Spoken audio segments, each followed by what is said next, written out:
Staff room যাওয়ার পারলে আমার বান্ধবীর অবস্থা। May I come in ma'am? হ্যাঁ, ভেতরে আয়ো। এরা যে একটু গল্প করার সময় কেন আসে বুঝতে পারি না।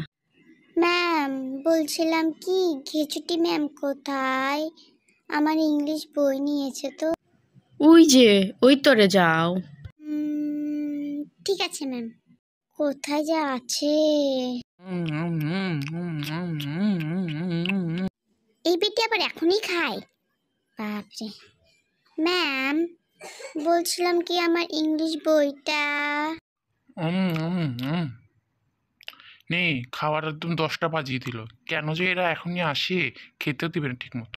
ম্যাম আমি তো টিফিন পিরিয়ডে আসিনি, আমি তো এমনি পিরিয়ডে এসেছি, তা আমার ইংলিশ বই নিতে এসেছি। হ্যাঁ, ক্ষুধা তো সবসময় লাগতে পারে না, ওটা তো কোনো ব্যাপার না, ক্ষুধা সবসময় লাগতে পারে। আচ্ছা আচ্ছা, আমি বই দিয়ে আসবো, চিন্তা করো না। ঠিক আছে ম্যাম। আর জন্য কোনোদিন এই বেটিকে বই দিচ্ছি, তাহলে আমার নামও বদলে দেবো। ওরে বাপ রে, ওগুলো ম্যামগুলো না। এই শিলা, তুই মুখে কি লাগাস রে? দেখ না আমার মুখটা কেমন ডার্ক হয়ে গেছে। তোর মুখটা কি সুন্দর চকচক করে। ও আমার মুখ তো, আমি তো সবসময় ফেস ওয়াশ দিয়ে মুখ ধুই রে, তার জন্য মনে হয় আমার এই মুখটা এত চকচক করে। বাপরে বাপ, এদের তো দেখে চেনাই যাচ্ছে না। একদম ক্লাসের মধ্যে তো কেমনই করে, আর এখানে তো পুরো চেঞ্জ।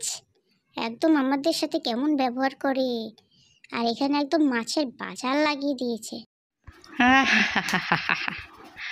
আর কিছু বলিস না রে, আর কিছু বলিস না। ওদিনকে দেখলাম ওই ম্যামটা তো লুকিয়ে লুকিয়ে খাবার খাচ্ছিল, আর ওই সেটটার সাথে দেখলাম অনেক কথা বলছিল রে। হ্যাঁ রে। এইটা তো দেখি মাছের বাজার লাগিয়ে দিয়েছে। আর কোনোদিন আইতাম না স্টাফ রুমে, বাপরে বাপ।